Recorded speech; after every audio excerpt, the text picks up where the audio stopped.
Counter-Narrative News, bringing you daily news today on Monday, the 20th of March, 2023.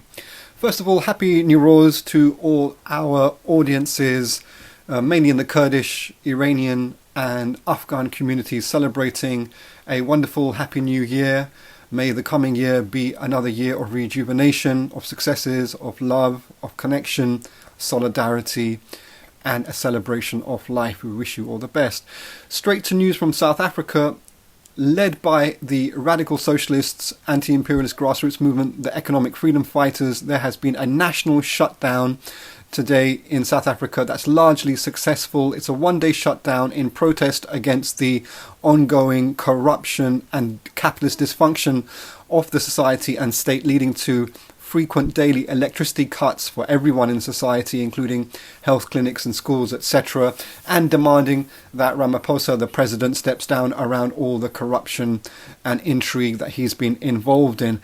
The ANC state actually arrested more than 87 people as a preemptive approach to the national shutdown. That's largely a failure, however, because it's been a success, and it's great to see so many young black people out in South Africa in a jubilant, defiant act of resistance. It's also good to see the Pan-African Congress in Strategic Alliance, the PAC, along with the ANC and other black revolutionary groups, conducted the war of liberation against apartheid and its imperialist backers. At the same time, the ANC state response is two things stick out, and it's extremely disappointing and frankly alarming and has to be counter-opposed. One, it deployed the South African Defence Forces. It basically deployed the military police, or basically an army, against the national shutdown initiative. And also, look at the priorities here of the ANC leadership and its government. The people are crying out under the weight of growing oppression and exploitation and poverty. And the ANC state instead decides to do naval drills when one of the most toxic racist leaderships on the planet, with Putin's leadership, and also the Chinese are involved in that as well. So you can see going forward that the EFF, they have, there's some issues around the EFF, but nonetheless, what they tap into and what they resonate in society is that yearning for a radical socialist anti-colonial movement at the grassroots. And if you look at the townships in which the EFF are active, they've done some really, really impressive work, and they remain one of the most inspiring movements on the continent of Africa going forward. In relation to China and Russia, President Xi, the leader of China, is on a 2-day visit to Moscow to meet Putin. The first day is just some general friendly chit-chat, it seems. And the next day, it's going to be some more formal talks. Obviously, Xi is posturing as some kind of broker in the Ukraine conflict, which is strange 20 years later after the British and US illegal war against Iraq. We got kind of a similar one that Russia has delivered and contributed to on the periphery of East Europe in Ukraine. And Iraq was an illegal war, and the Ukraine conflict is an illegal act of aggression by a much larger state and superpower, which is Russia. But Xi's peace plan, the Chinese peace plan, so-called, does not call for an evacuation or a return of Russian colonial occupation forces in Ukraine. It just totally leaves that out. But that's not surprising, considering a number of things. First of all, Xi Jinping and the Chinese leadership totally backed the Russian army's crushing of the Kazakh workers' uprising in January 2022, just weeks before Russia initiated its further colonial war against Ukraine. Also, China and Russia are large states and their immediate neighbors, so of course it makes sense, especially in the context of growing Western imperialist warpath on China, for China to keep some kind of strategic alliance functioning with their big brother Russia in Moscow. And also China needs energy, it needs oil and gas, and that's why it's brokering deals in the Middle East, and it very much needs the gas and oil from Russia as well. And Russia needs China for trade and also for component parts for its military industrial complex as well.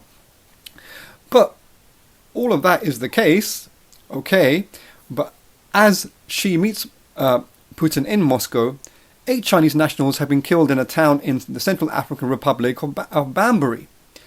And that points to the situation in Africa and the Chinese interest there, where the Wagner racist death squad of Putin's is also deployed at the invitation of the CAR regime.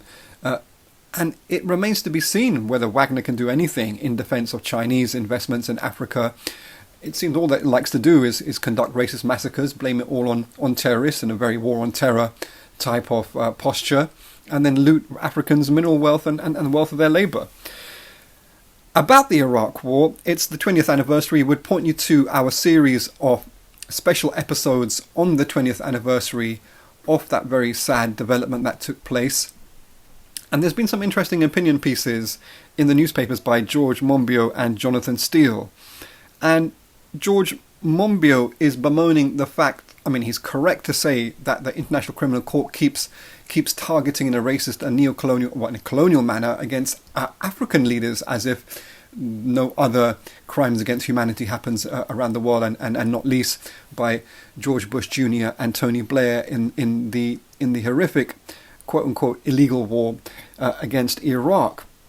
And Jonathan Steele also points in his opinion piece to how basically the world is shifting to a multipolar world, and 20 years ago he reflects that US and Britain conducted this illegal conflict against Iraq, and today is Russia's turn to conduct global illegal conflicts around the world, indicating this multipolar world. But isn't that quite the point? The point actually that Jonathan Steele misses, because he's obviously a bourgeois-oriented colonial white man himself based in London, is that so what when it comes to the global oppressed and working classes, the workers and peasantry and oppressed people of the world? It's irrelevant to them, because their needs and what they require is nothing to do with this new multipolar world of a continuation of toxic racism, white supremacy and capitalist colonial looting. What they need is independence of their countries that's informed, and it can only be achieved in a socialist direction. So that's the challenge at hand for the global oppressed.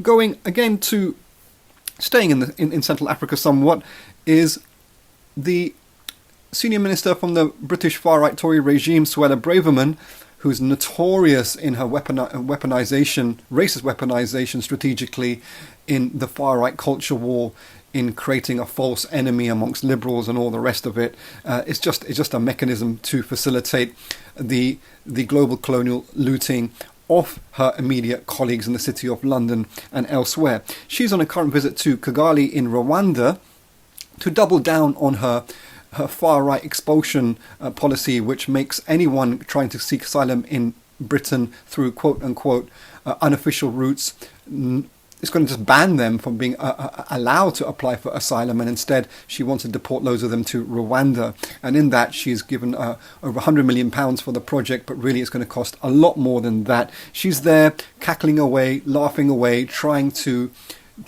manipulate people into thinking this isn't the crazy far-right project that would make most neo-Nazis in the world blush. But there's another important point in this regards.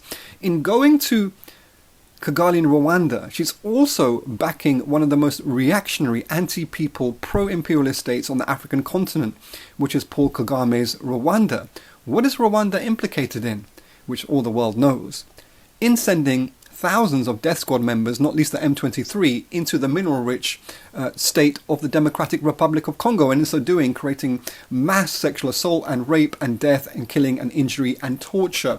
But that's an interesting angle to look at this, because no doubt Suella Braverman will be embedded with exactly those colonial capitalist interests in London and allied countries, which are very much also looting the mineral wealth and the labour wealth of the Congolese people. And strategically they need the police on council estates in Britain to keep people terrorised and divided and in their homes. Similarly, on a much bigger scale, on a much bigger degree of social violence, they need to impose the same framework of terror against the Congolese masses so as to facilitate their looting of that country there.